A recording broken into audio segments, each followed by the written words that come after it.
Welcome back to What Arty Noobs with General Disturbance, and this is an M40 M43. In fact, this is the M43 because I can see that's an 8-inch howitzer.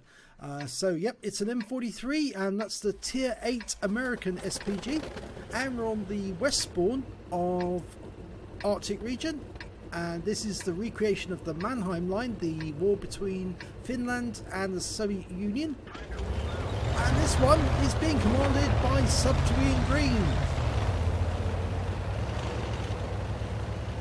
Now the M40 and the M43, but the M40 had the long tom gun, that was the 155mm howitzer, and they were built on the Sherman chassis, slightly lengthened, slightly widened, but very effective. The 155mm howitzer was interchangeable with the 8-inch howitzers, and certainly some of the M40s did actually later become M43s later on in life. Okay, now he's hunting for targets, and he's looking right over in the enemy area because he's looking to do a counter battery. Now I know that this player has done counter batteries before, and rather quickly, so he's looking for a tracer that will give away where the enemy Arty is located. Okay, we've seen a heavy come in the South Pass. Okay, he's now going to pay attention to there because obviously he can't divert to counter battery whilst there's targets to fire at down here. Rather a lot of them as well. Rounds out. Whoa, look at that! Masses of damage! He hit 4 tanks simultaneously. 4 tanks simultaneously with one shot. Well, he actually stunned 4, but he actually did damage to 3 specific tanks. I had 6, a T-26E5 Patriot and a T-28 prototype. Masses of damage, 904 hit points in total.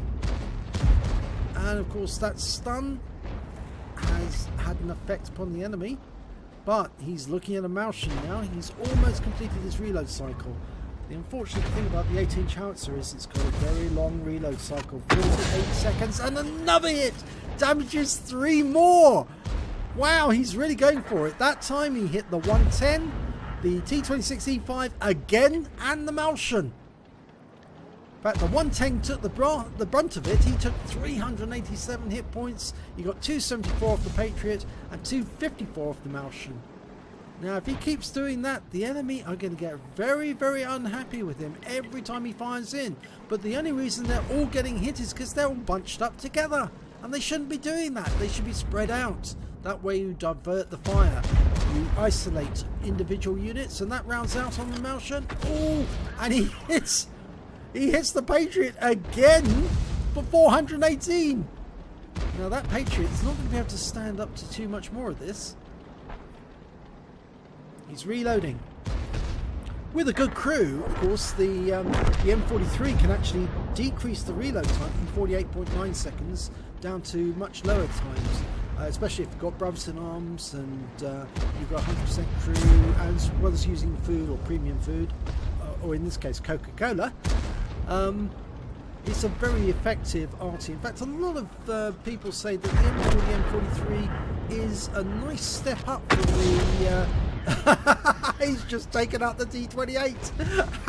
It's a nice step up from the M44. The M12's a bit disappointing in between, but the M40 is a favoured Arty by quite a few Arty players in What Arty Noobs, because they rather like the way that 8-inch howitzer can punish the enemy. Okay, and he certainly punished that T-28 prototype when he took him out. 91 hit points off him, but he got 287 off the Martian on that particular occasion as well. And most of the enemy tanks who've come around that corner, they have virtually all been struck. Now, got round out. Oh, the Martian was just taken out afterwards, but he still stunned the T-26 prototype, the T-26E5, and he stunned some of the others, and the T-26 has gone down. Oh my god, it's just absolute mess. Look at the number of wrecks all littered around there. The enemy team has really been devastated on the south route. There's only 1 tank difference between the two, but it really does make a difference if they lose all their heavy tanks. Okay, they've got a girlfriend, the Black Dog, and they got a Jagdpanther 2, and he's coming around that corner. He's very aggressive. He's going after that T-28 prototype. Now if you can lay the shell down just ahead of him, and oh, he's going to line it up. Ready, rounds out. Oh, it hits the wall behind him, but it still does 220 hit points of damage and a load of stun. He's picking up some statuses, and the Jagdpanther's gone. So it was too aggressive at that move. The Jagdpanther, he didn't move in. If they'd gone with the girlfriend as well, I think the Black Dog would have been able to fend off some of the other defenders, but going around the way he did there, he just laid himself wide open, and they're now 2 tanks ahead. And in fact, actually, the girlfriend on Subterranean Green's team is now doing a lot of work up the far end of the battlefield, and it looks like Subterranean Green's going to help him with a VK101. He's lined up, rounds out, ready. Not yet. He's not ready to fire. He's lining up the shot, trying to work out where it's going to go. Oh, I think it's going to fall behind it. Yeah, it did. He didn't anticipate that it was going to keep moving. Now they've lost the girlfriend. Girlfriend was taken out. Let's go to T50. But let's have a look round to the south. Well, there's still a T30, a 110, and a Jagdpanther 2 down there. Plus, of course, the enemy's girlfriend, who's hiding at the moment. He doesn't want to get hit, and quite right too.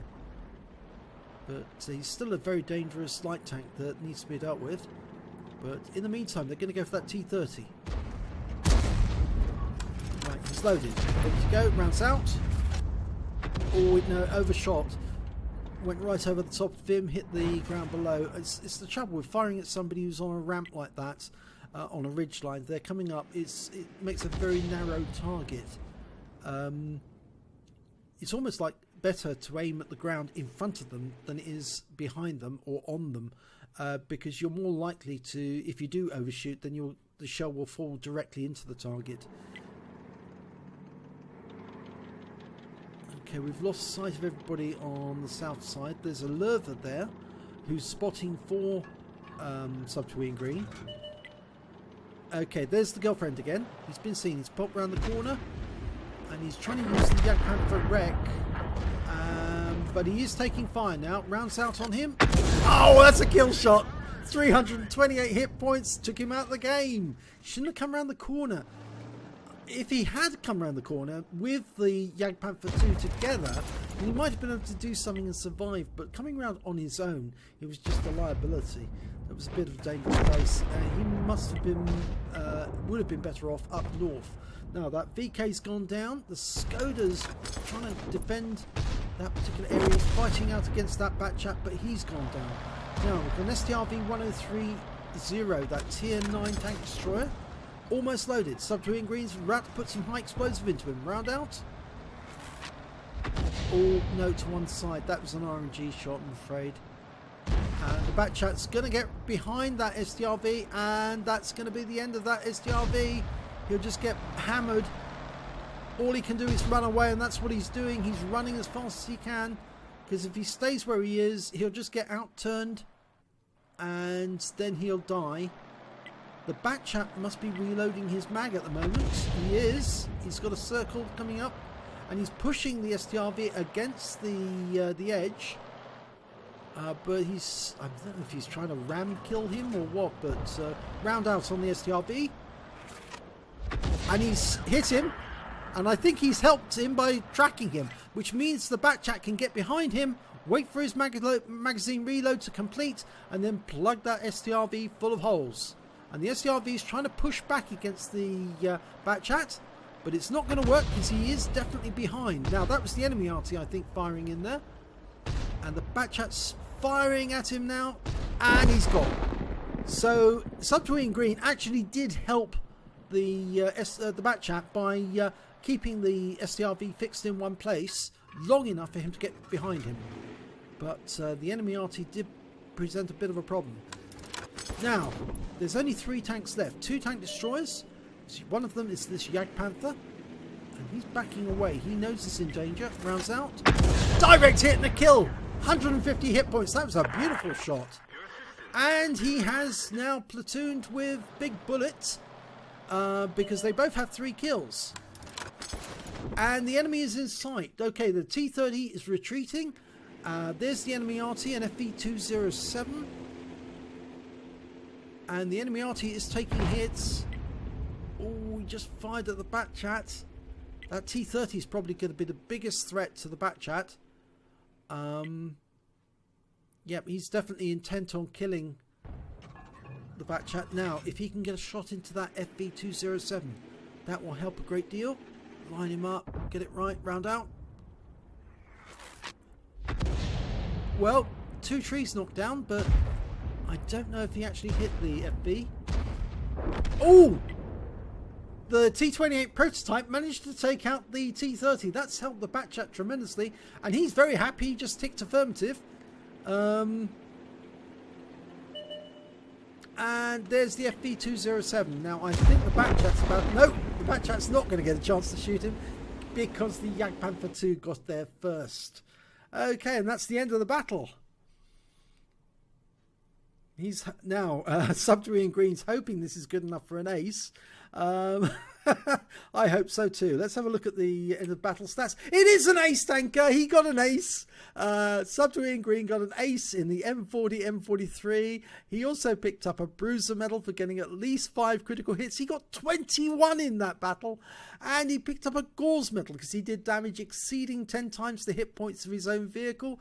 And on top of that, he picked up a Confederate because he hit more of the enemy than anyone else on his team. At least 6 tanks that were subsequently destroyed by other members of his team, as well as getting 3 kills. And unfortunately, he didn't platoon with his teammate, which means he missed out on a BIA as well. And that would have been rather nice because a BIA was being offered by a member of his team, which was the Lurver.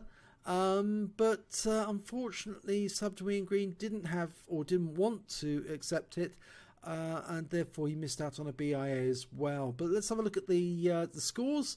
Well, he came top on damage, 3,840 hit points on his team, but unfortunately the high caliber goes to the T30 on the enemy team, which, as I said, is a dangerous opponent. T30s are dangerous enemy tank destroyers. He managed to get the joint top score on kills with 3 with the Lurver, and he got the highest base XP, 1,228 hit experience points, which shows just how heavy he was working, how hard he was working, and the fact, of course, he was hitting more tanks with each shot. He was hitting 3 or 4 of them at a time, so he was dealing out the damage really massively to the enemy. Okay, let's have a look at the details. Well, he fired 13 rounds, got 5 direct hits, 5 penetration, 15 splash damage. He did damage of 3,840 hit points, all at more than 300 meters. He hit 10 of the enemy. That's 2/3 of the enemy team he hit. He also destroyed 3 of them, and he did stun assistance damage of 1,609 off 17 stuns. So that's 13 shots, but 17 stuns. So he was stunning quite a lot of tanks at the same time. On a standard account, he earned 35,367 credits, but because the 8-inch caliber ammunition on the M43 is rather expensive, the ammunition resupply was 24,000, so he only took away 23,789 credits in total. He received base XP of 1,228, and there's a holiday ops bonus in there missing because he actually took away 1,670 experience points in total. So well done there, Subterranean Green. Ace tanker at last in the M43. You must be very, very pleased with that, because I know that the moment you actually get to an ace a vehicle and you prove that you can do it repeatedly, you've proved that you've mastered that vehicle fully, and you're definitely in the top percentile of those people who play that particular Arty. So well done. If you enjoyed this replay, please give us a like and do subscribe to our channel, and hopefully it'll be your replay I'll be featuring in our next video.